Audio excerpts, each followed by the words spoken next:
રાજકોટ જિલ્લાના ધોરાજીમાં રાજ્ય સરકાર દ્વારા મગફળીની ટેકા ભાવની ખરીદી બાદ વેરહાઉસ પર મગફળીની ગાડી રિજેક્ટ કરવામાં આવતા ખેડૂતો અને આગેવાનોમાં રોષ અને ત્યારબાદ વિરોધ જોવા મળેલ। રાજકોટ જિલ્લાના ધોરાજીના અતુલ સોલવનેટના ગ્રાઉન્ડ ખાતે રાજ્ય સરકાર દ્વારા મગફળીની ટેકાના ભાવે ખરીદી કેન્દ્રમાં રોજ આગલે દિવસે રાત્રે ખેડૂતો પોતાના વાહનોમાં મગફળી લઈને લાંબી કતારો લગાવીને ધોરાજી પંથકના ખેડૂતો હેરાન થયા બાદ બીજે દિવસે આખા દિવસમાં મગફળીની ખરીદીમાં વારો આવે છે ત્યારે આ મગફળીની ટેકાના ભાવે ખરીદી ગુજકો માર્શલ દ્વારા ખરીદી કરવામાં આવે છે અને ત્યારબાદ નાફેડના વેરહાઉસ જે જામકંડોરણા રોડ પર આવેલ હોય ત્યાં ટ્રકમાં જથ્થો ના ઠાલવામાં આવતો હોય છે ત્યાં પણ અધિકારી દ્વારા ફરી ચેકિંગ કરીને વેરહાઉસમાં મગફળીનો જથ્થો રાખવામાં આવે છે પણ ત્યાં 5 મગફળી ભરેલી ગાડીની મગફળીનો જથ્થો રિજેક્ટ કરવામાં આવતા ખેડૂતોમાં નારાજગી જોવા મળી હતી અને ખેડૂતોનો આક્ષેપ છે કે કારણ વગરના ખેડૂતોને હેરાન કરવામાં આવે છે અને ખેડૂતોની મગફળી કારણ વગર રિજેક્ટ કરવામાં આવે છે ત્યારે ખેડૂતો આગેવાનો અને રાજકીય આગેવાનો અને મંડળીના આગેવાનો પણ આ વેરહાઉસમાં પહોંચી ગયા હતા અને જે કુદરતી આફતને કારણે ખેડૂતો પર આપદા આવી છે અને થોડુંક વટખટ કરીને ખેડૂતોની મગફળી જઈ લેવી જોઈએ। દાણો સારો હોવા છતાં અધિકારી દ્વારા રિજેક્ટ કરવામાં આવી રહ્યો છે। ધોરાજીના જેતપુર રોડ પર આવેલ અતુલ સોલવનેટના ગ્રાઉન્ડમાં મગફળીની ટેકા ના ભાવે ખરીદી કેન્દ્ર છે ત્યાં ખેડૂતો આખો દિવસ રાત હેરાન થયા બાદ વારો આવે અને પછી મગફળીની ચકાસણી કરવામાં આવ્યા બાદ લેવામાં આવે છે અને આ જ મગફળીનો જથ્થો ટ્રક દ્વારા વેરહાઉસમાં લઈ જવામાં જાય છે ત્યાં ફરી આ મગફળી નું ચેકિંગ કરવામાં આવે છે અને ખેડૂતોનો મગફળીનો જથ્થો ત્યાં અધિકારી દ્વારા રિજેક્ટ કરવામાં આવતા ખેડૂતો અને ખેડૂત આગેવાનો અને રાજકીય આગેવાનોમાં રોષ અને વિરોધ જોવા મળેલ અને મગફળીના કેન્દ્ર અને વેરહાઉસના સંકલન ન હોવાથી ખેડૂતની મંડળી અને ખેડૂતોને કારણ વગરના મનદુખ થાય છે અને મંડળીને ખેડૂતોના રોષનો ભોગ બનવું પડે છે ત્યારે આગામી દિવસોમાં કદાચ અતુલ સોલવનેટના ગ્રાઉન્ડમાં જે મગફળીના ટેકા ભાવનું કેન્દ્ર બંધ થાય તો નવાઈ નહીં। આજે ખેડૂતોની મગફળીના વાહનો અધિકારી દ્વારા રિજેક્ટ કરવામાં આવતા ખેડૂતોમાં અને ખેડૂતો આગેવાનોમાં રોષ અને વિરોધ જોવા મળ્યો હતો। વિપુલ ધામેચા, ન્યૂઝ 14 ધોરાજી। મારું નામ જયેશભાઈ લક્ષ્મણભાઈ બોરીચા, ગામ પાટણવાવ, અને અમે મગફળી ભરીને આવેલા છીએ। કાલ બપોરના આવેલા છે કે વારાની લાઈનમાં રહેલા છે અને મંડળીવાળા લોકોને આપણે ત્યાં જઈએ તો એ એમ કે છે આ સેમ્પલ નપાસ છે।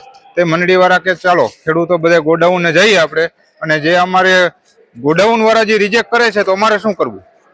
મંડળીવાળાને શું કરવું? એને તો ખેડૂતને રિજેક્ટ જ કરવી પડે ને। પ્રશ્ન એ છે તો અહીંયા ગોડાઉનના 5 ગાડી રિજેક્ટ કરેલી છે અત્યારે, તો એની ગાઈડલાઈન છે એ પ્રમાણે એની મુજબ લે છે, તો છતાંય પણ અહીંયા આ લોકો રિજેક્ટ કરે છે અને ખેડૂતને હેરાન કરે છે। અને સરકારશ્રીની એવી માંગણી છે કે ભાઈ તમે આ ખેડૂતોને હેરાન નહીં કરતા, અને થોડા જાજુ ગમે એવો હોય તો કમોસમી વરસાદની હિસાબે થોડીક તકલીફ થઈ છે તો માંડવી મગફળી છે એનો ખરીદી કાયદેસરની રીતે કરે, ખેડૂતને હેરાન ન કરે, એવી બધી માંગણી છે અમારી। અને ખોટા ખેડૂતને હેરાન ન કરો, અને થોડા જાજુ કદાચ હોય રિજેક્ટ હોય તો એને 1% ખાલી 4% જગ્યાએ 5 માથે 2 પોઈન્ટ હોય તો એ નથી અકાવતા। એનો એવો પ્રશ્ન છે કે ખેડૂતને હેરાન કરવાનો આખી વાત એ છે। અને ગોડાઉન નથી જે એને મંડળીવાળાને પાછી જે ગાડીઓ આવે એટલે એ ખેડૂત ઉપર પ્રેશર આપે છે વધારે, એટલે એ લોકો શું કરે? તમારું નામ? મારું નામ બબાભાઈ બચુભાઈ વાંક, નાની પરબડી, ખેડૂત સૌ ત્યાંનો, અને ધોરાજી તાલુકા નાની પરબડી ગામનો। અમે મગફળી લઈને સામી સાઈડમાં ટ્રેક્ટરો લઈને આવેલા, અને અમારી મગફળી તમને કહું સારી છે, ઉતારામાં સારી છે, ઉતારા કાઢ્યા અને બધી જોખાઈ જાય છે। પછી અહીંયા ઉતારવા ટાણે તમને કહું મજૂર લોકો એના બધા તમને કહું પાછી તમને કહું રિજેક્ટ કરે છે, અને અમને અહીંયા ખટારા ગાડીઓ ઉતારવા નથી દેતા, એટલે અમારે ત્યાં તમને કહું ખેડૂત હેરાન થાય છે। સાહેબશ્રીને વિનંતી, સરકારશ્રીને સાથ છે અમારો કે ભાઈ અમે તમારી વારે છીએ તો છતાં તમને કોઈ હેરાન ન કરે એવી અમારી વિનંતી। શહેર કિસાન મોરચા પ્રમુખ, આજ રોજ જે મગફળીની ખરીદી સરકારશ્રી તરફથી થાય છે એની અંદર જે વેરહાઉસની અંદર જે ગાડીઓને રોકી અને ઉતારતા નહોતા, ખેડૂતો અહીંયા હલાબોલ કરતા હતા, ખેડૂતોના ફોન આવ્યા, અમે બધા પદાધિકારીઓ અહીંયા આવ્યા, સ્થળ નિરીક્ષણ કર્યું ખરેખર, અને એ અધિકારી પાસે અમે ઉતારા કરાવ્યા તો ખરેખર એની અંદર કોઈ જાતની તકલીફ નથી।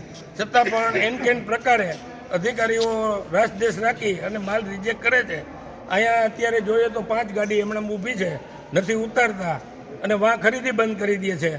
તો અમારી એ જ રજૂઆત છે કે ભાઈ જે મગફળીની અંદર તકલીફ છે, જે નબળો માલ છે એ રિજેક્ટ કરો, અમને કોઈ વાંધો નથી.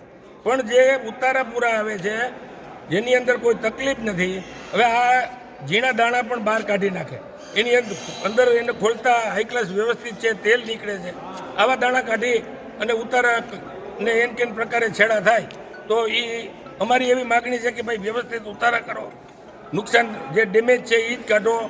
અને સરકારશ્રી અત્યારે જે ખેડૂતોની વહારે આવ્યા છે અને જે ખરીદી કરે છે એની અંદર અધિકારીઓ પણ સહયોગ આપે અને ખેડૂતો ઉપર જે પૈડા ઉપર પાટું છે એમાં સહકાર આપી અને ખેડૂતોની વારે આવે.